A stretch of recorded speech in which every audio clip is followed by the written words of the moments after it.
किसी भी अष्टमी पर एक बेलपत्र, 3 शमी पत्र, आप कभी दिल से, कभी मौका मिले हृदय से अशोक सुंदरी वाली जगह का स्पर्श कर कर भगवान शंकर के शिवलिंग पर एक बार समर्पित कर कर देखना, और दूसरे वर्ष इंतजार करना कि तुमने अष्टमी के दिन बाबा को शमी पत्र बेलपत्र दिया था, क्या बाबा ने तेरे घर में धन और वैभव दिया कि नहीं दिया।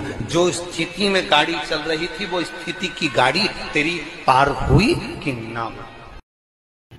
आपके जीवन में ऐसा लगने लगे कि हाँ बहुत कष्ट है, कर्जा भी बढ़ गया, तकलीफें भी बढ़ गई, बहुत दुख भी बढ़ रहा है, कहीं परिवार सही नहीं चल रहा है, तो प्रयास करते रहा करो। हफ्ते में एक बार एक चावल का दाना जल के पात्र में डाल लिया, एक काली मिर्च जल के पात्र में डाल ली, और उस जल को ले गए, थोड़ा सा चंदन का छींटा डाल दिया, ले जाकर शिव जी को समर्पित कर दिया। शंकर को जल चढ़ाने के लिए 5 स्थान हैं जहां शिव को जल चढ़ाया जाता है, और शंकर उस जल को स्वीकार करते हैं, जिसको पंचगंगा कहा गया। 5 स्थान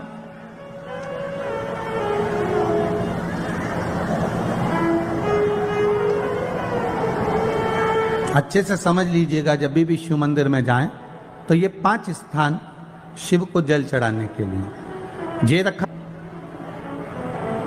गोल जलाधारी, ये चरण जहां से पानी नीचे की ओर जाता है। शंकर भगवान के 13 बच्चे हैं, 13 की 13 बच्चे, शिव जी का संपूर्ण परिवार, 33 कोटि देवता, 64 योगनियां, सब शिवलिंग के आसपास में। आप शंकर जी के मंदिर में जाकर ये कभी ना विचार करना कि पार्वती जी को ढूंढना पड़ेगा, या गणेश जी को ढूंढना पड़ेगा, या कार्तिकेय जी को ढूंढना पड़ेगा, या भैरव को ढूंढना पड़ेगा। हमें शंकर के मंदिर में जाकर किसी देवता को ढूंढने की जरूरत नहीं है। जहां शंकर भगवान का शिवलिंग रखा हुआ है वो माता जी का हस्तकमल है, माता पार्वती जी का स्थान है। जहां शिवलिंग रखा है वो शंकर भगवान है। जहां जलाधारी है, उस जलाधारी के पास में जहां पानी बहता है, बीच में अशोक सुंदरी का स्थान है। जहां से पानी बह रहा है उसका राइट भाग, वहां गणेश जी का स्थान है, लेफ्ट भाग कार्तिकेय जी का स्थान है। शंकर भगवान के ऊपर जो जल गिर रहा है वो शंकर भगवान की 5 लड़कियां, जया, विषहरा, शामली बारी, दौतली, देव, ये शंकर जी की 5 बेटियां ऊपर हैं। जहां से पानी बहकर उस निकासी से, जहां नाली बनी रहती है, पानी जहां से निकलकर बाहर मंदिर के जा रहा है वो 33 कोटि देवताओं का स्थान है। इसलिए सारे मंदिरों की परिक्रमा हो सकती है, पर शंकर जी के मंदिर की परिक्रमा नहीं करते, क्योंकि वो जल जो जा रहा है वो 33 कोटि देवताओं का स्थान है, उसको हम लांग नहीं सकते। वो स्थान जल चढ़ाते समय आप इसका स्मरण रखें। पानी का जब पात्र लेकर जाते हैं मंदिर के अंदर, सबसे पहले शिव जी का जो जलाधारी है उसमें राइट भाग पर अपनी मनोकामना कर कर जल चढ़ाएं, फिर लेफ्ट भाग में चढ़ाएं रोग मुक्ति के लिए। अशोक सुंदरी की जगह पर चढ़ाएं, ये 3रा स्थान। 4था स्थान माता पार्वती जी का जो कटी भाग है जहां पर शिवलिंग रखा हुआ है उस भाग पर जल चढ़ाएं, 4था भाग। 5वां भाग शंकर जी के ऊपर चढ़ाएं। ये 5 जगह पर जल क्रमवाइज चढ़ाएं। आप लोग जाते हो डायरेक्ट जाकर शंकर जी पे जल उंडेल करा जाते हो, सीधे गए और शिव जी पे जाकर आपने जल चढ़ा दिया।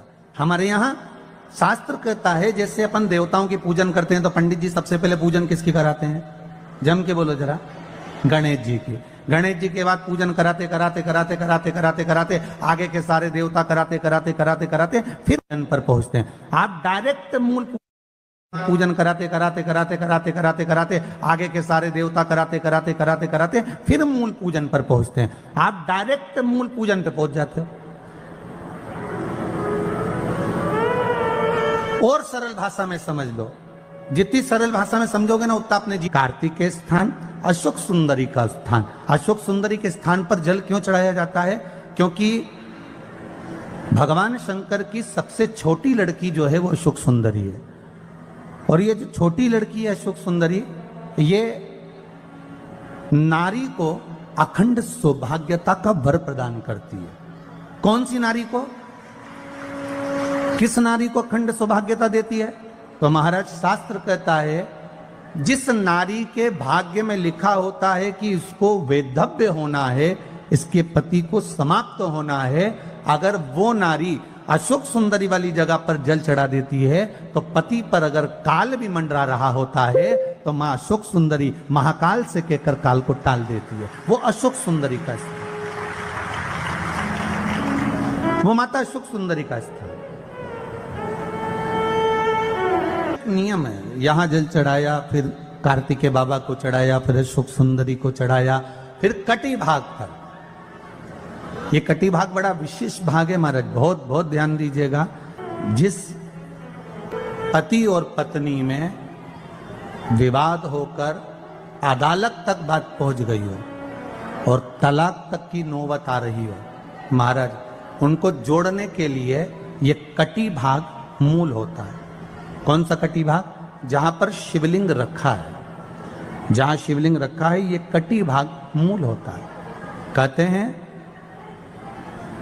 5 सोमवार लिंग पुराण वर्णन कर रही है, 5 सोमवार कटी भाग पर जहां शिवलिंग रखा हुआ है, 3 उंगली में मक्खन लेकर कटी भाग पर मात्र फेर देने पर और उस पर 7 जगह चंदन लगा देने पर पति और पत्नी का संबंध कभी समाप्त नहीं हो सकता, वो जुड़कर ही रहेगा, प्रेम बढ़कर ही रहेगा। कटी भाग का बड़ा बड़ा महत्व है महाराज। शिवलिंग के कटी भाग पर स्वयं मां जगतजननी जगदम्बा अपने हस्त कमल पर भगवान शिव को झेली हुई। महापुराण की कथा कहती है, भगवान शंकर का चरित्र कथा है कि जिस बच्चे को, जिस मनुष्य को, जिस स्त्री को, जिस कन्या को, जिस बेटे को, बेटी को, बुजुर्ग को, महिला को, पशु को, पक्षी को, जानवर को, जलचर को थाड़ी टेढ़ी भी कर देगा तो भी शंकर भगवान उसको स्वीकार कर लेंगे और शंकर उसको वर प्रदान करेंगे। नारायण ने संकल्प लिया था कि सावन के महीने में 108 कमल के पुष्प रोज समर्पित करूंगा। सुनिए कथा सबने, 108 कमल के पुष्प भगवान नारायण ने संकल्प लिया कि मैं भगवान को रोज दूंगा। रोज 108 कमल के पुष्प मंगवाते देते। सावन का आखिरी दिन था,